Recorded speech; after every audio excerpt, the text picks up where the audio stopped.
Գարնանային գունեղ հագուստներ ու արթուզարդ, ընդգծված դիմահարդարումից մինչև վեստերն ոճի սանրվածք ու բեղեր։ Այս ամենը Գյումրիի թատրոնում հիշեցնում են կրակոտ Մեքսիկան, որի ոչ թեժությունը ներս ու դրսից կրող երիտասարդ դերասանները վայրկյաններ անց ետնաբեմից բեմ կփոխանցեն։ Թատրոնում նորից առաջնախաղ է Արտաշատի դրամատիկական թատրոնից հրավիրյալ ռեժիսոր Մերի Մարգարյանի բեմադրությամբ։ Ժանրում կատակերգություն է, որն ասելիքով ու բնույթով նորություն է խաղացանկում։ Գործը մեքսիկացիների մասին է ու ես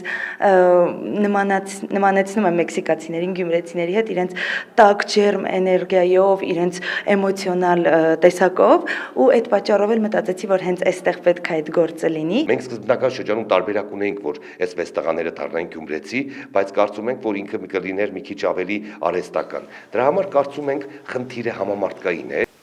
Մեքսիկա։ Քաղաք Տեկելա։ Ամառային մթեշաղը տարածվել է քաղաքի վրա։ Գյումրեցի, բայց խառնվածքով մեքսիկացի 6 կոստյումով տղամարդիկ են, հարուստ երկրի աղքատ խավից։ Երիտասարդներ, ազատ, առաջին հայացքից անհոգ ու աննպատակ թվացող կյանքերով, որոնց ապագան մշուշոտ է, ունեցած հնարավորություններն էլ խիստ սահմանափակ։ Դա մեր ունեցած միակ հարստությունն է։ Իսկական ընկերություն։ Օր է։ Բայց քանի դեռ ես այսպես եմ հագնված, ինձ ոչ ոք լուրջ չի։ Անկախ ապրելակերպից ու կարգավիճակից նրանցից յուրաքանչյուրի նոր ծաղկող սրտերում մեծ երազանքներ կան, որոնք դատարկ գրպաններով չես կատարի։ Ելքը, ինչպես եւ իրենց տարիքի շատ երիտասարդներ են մտածում, հարուստների պես լավ ու թանկարժեք կոստյումն է լինելու։ Կոստյում, որի մասին ու շուրջն էլ ծնվում են գործողությունները։ Այն ամեն գնով ձեռք բերելուց հետո պետք է հերթով հագնեին, հավատալով, որ այդ կերպ կկարողանան ապացուցել, որ հնարավոր է համընդհանուր նպատակը դարձնել մեծ փոփոխության սկիզբ։ Նրանք դժվարանում էին շնչել։ Չէին էլ ուզում փորձել։ Կարիք էլ չկար փորձելու։ Նրանք վախենում էին, որ իրենց շունչն անգամ կհալեցնի։ Վանիլային պաղպաղակի գույն ունեցող հրաշալի կոստյումը։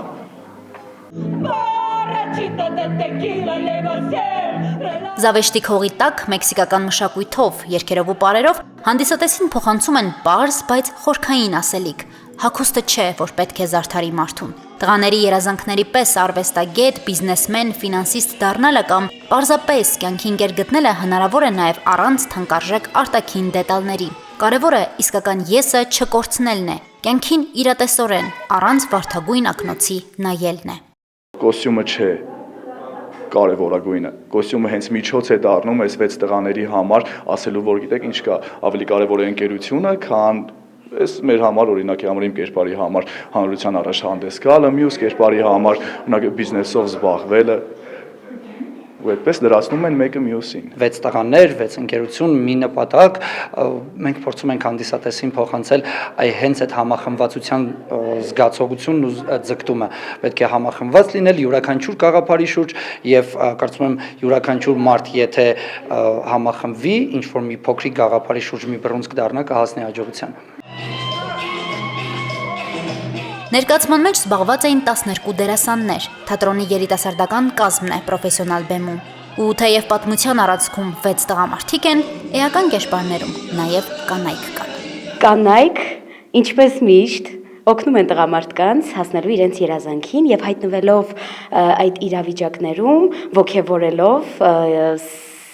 սիրով լցնելով իրենց կյանքը, փորձում են ավելի արդարացնել այդ կոստյումը ունենալու տղաների երազանքը, սակայն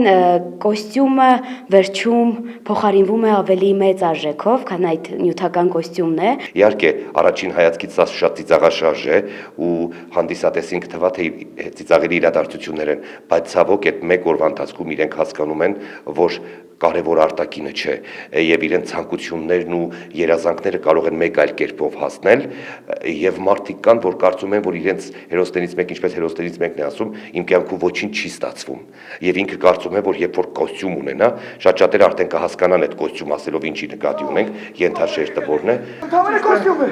Կարևորը դու լավ ես։ Ճիշտ է ասում։ Ենթաշերտերի բացահայտումը շղթայաբար անցնում է ամբողջ սյուժեով, որն աշտարակի դրամատիկական թատրոնի ռեժիսորը հաջողել է Գյումրիի թատրոնի երիտասարդ դերասանական կազմի հետ։ Աճամյանցիների խաղացանկում հոբելյանական տարում նոր պրեմիերաներ են լինելու, դարձյալ հրավիրյալ ռեժիսորների մասնակցությամբ։ Թատրոնը պատրաստվում է հոկտեմբերին Գյումրիում հյուրընկալել նաև թատերական միջազգային փառատոնը։ Շանթ հեռուստաընկերություն, Հորիսոն